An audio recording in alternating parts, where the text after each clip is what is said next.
Olá, bom dia a todos, meus queridos amigos, irmãos que nos assistem através desses vídeos e está acompanhando aí conosco o seminário, de enriquecimento espiritual.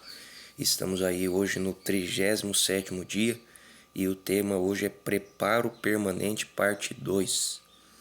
Meus queridos irmãos, eu gostaria de citar aqui o que está escrito lá em João 15, verso 5, um pedacinho que diz assim: sem mim nada podeis fazer, ou seja, sem Jesus Cristo, sem o Espírito Santo, sem Deus o Pai, nada a gente pode fazer.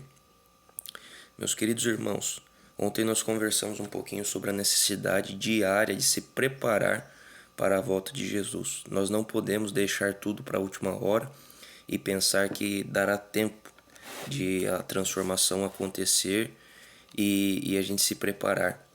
Deus, ele nos dá o tempo necessário para a preparação. O tempo que você tem hoje é o tempo de preparação. E eu gostaria de citar alguns tópicozinhos aqui da apostila para a gente refletir um pouquinho. Frutos. E os frutos não são importantes? A obediência aos mandamentos, a conduta, a vitória sobre o pecado, as boas obras não são tão importantes? São sim, mas Jesus não diz que você deve trabalhar a fim de produzir frutos.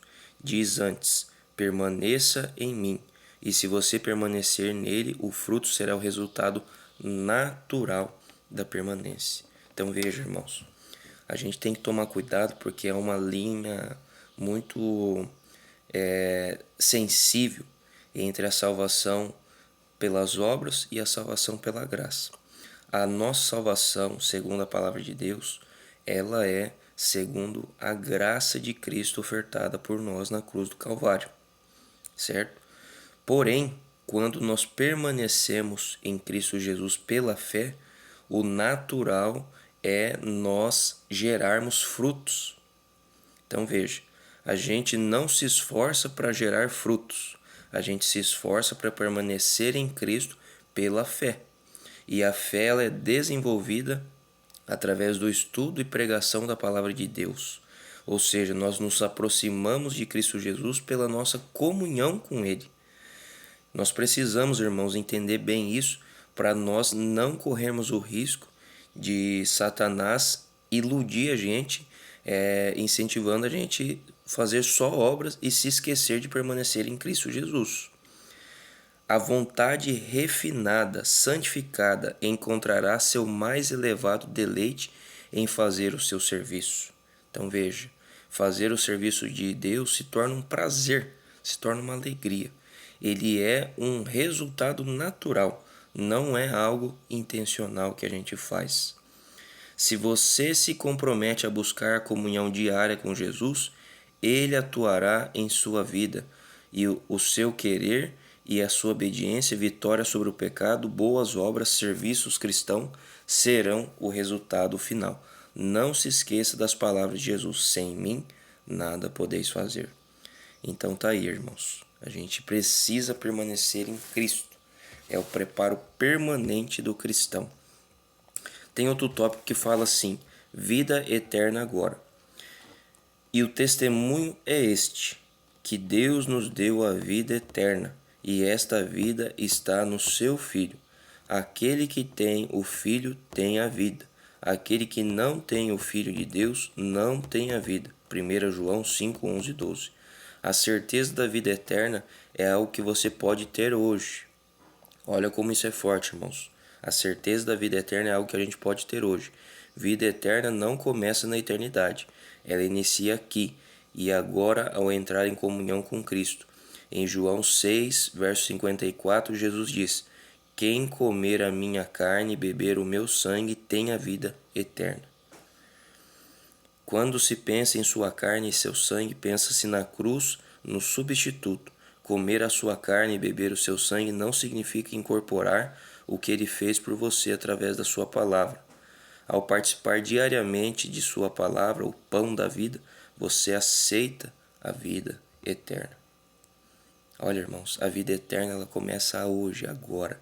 Todo momento que você dedica em comunhão, você já está começando a vida eterna. Porque você, uma vez permanecendo em Cristo, diariamente na comunhão com Ele, se alimentando da sua palavra, que é o pão da vida, que é o substituto, né? A morte deveria ser para nós, porque o salário do pecado é a morte, mas o dom gratuito de Cristo Jesus é a vida eterna. E, meus irmãos, que a gente possa ter certeza da salvação, buscando a cada dia Jesus no primeiro momento e se preparando de forma permanente para a sua vinda. Quero ler outro tópico aqui: comunhão como outro sistema de salvação pelas obras. Que quero mais uma vez abordar essa questão. Quando se fala da perspectiva relacional como critério de preparação para os eventos finais e a vinda de Jesus, ainda há uma pergunta: é possível que a vida devocional se transforme em outro sistema de salvação pelas obras? Talvez se deva primeiro reafirmar que a salvação é pela graça, mediante a fé em Cristo somente. Mas a salvação não é nada a quem não a queira. Se fosse, todo mundo seria salvo. É preciso desejá-la e aceitá-la, mas nem todos a aceitarão. E uma vez aceita, deve continuar a ser aceita diariamente. O propósito da comunhão diária com Cristo é aceitar novamente sua graça, poder e salvação. E a contínua aceitação da salvação não implica em mérito. A mecânica da vida devocional não é um fim em si mesmo para a salvação, é um meio para conhecer a Jesus. João 5, 39 e 40. Então veja, irmãos, a gente tem que tomar cuidado, né? Esse é um assunto sério, importante. A gente não começar, mesmo que mentalmente, considerar a salvação pela obra, pelo que a gente faz. Não é isso. A gente aceita a salvação diariamente. Por isso a gente tem a comunhão.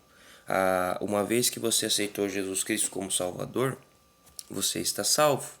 Só que no outro dia você também precisa aceitar, e no outro, todos os dias.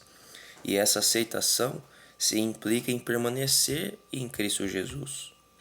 E uma vez que a gente permanece em Cristo Jesus, vão acontecer os frutos do Espírito Santo em nossa vida. Nós também podemos pedir o batismo diário do Espírito Santo, para que ele habite em nós e que o nosso desejo não seja mais carnal, mas seja o desejo do Espírito Santo em nós. Conclusão: diante de você estão dois critérios de preparo para os eventos finais e a volta de Jesus. Qual será sua resposta? Dirá que irá tentar novamente ser obediente e se esforçará duramente para ser perfeito? Ou dirá que a única esperança de se preparar é conhecer e confiar em Jesus e por isso irá continuar buscando Jesus cada dia através de uma comunhão mais íntima? Tá aí duas opções: buscar o perfeccionismo aqui na terra ou buscar se aproximar de Jesus e ter uma comunhão, uma relação mais íntima com Ele através da comunhão. Já sabendo, né, irmão? Perfeito ninguém consegue ser, mas chegar perto de Jesus a gente consegue. Isso é algo possível que Jesus nos pede. Que possamos, meus irmãos, decidir hoje buscar a Jesus enquanto se pode achar, porque chegará o dia em que não haverá mais chances para nós. Que Deus lhes abençoe, lhes dê um excelente dia na companhia de Cristo Jesus. E vamos agora orar, pedir que Deus nos ilumine nessa nossa decisão e nos ajude a cada dia permanecer em Cristo. Pai Santo, Pai querido, obrigado por esse dia, Senhor. Obrigado porque o Senhor nos despertou. Estamos aqui mais uma vez estudando a Tua Palavra. E obrigado por esse alimento espiritual, Senhor. Nos ajuda a permanecer em Ti, para que as boas obras do Espírito Santo sejam nossos frutos naturais, Senhor. Senhor, nos dê força. A caminhada não é fácil, mas nós confiamos que contigo ela é possível e ela é certa para nós chegarmos e vivermos a vida eterna, Senhor. Abençoe a todos os irmãos que estão nos assistindo. Cuide de nós, em nome de Jesus. Amém.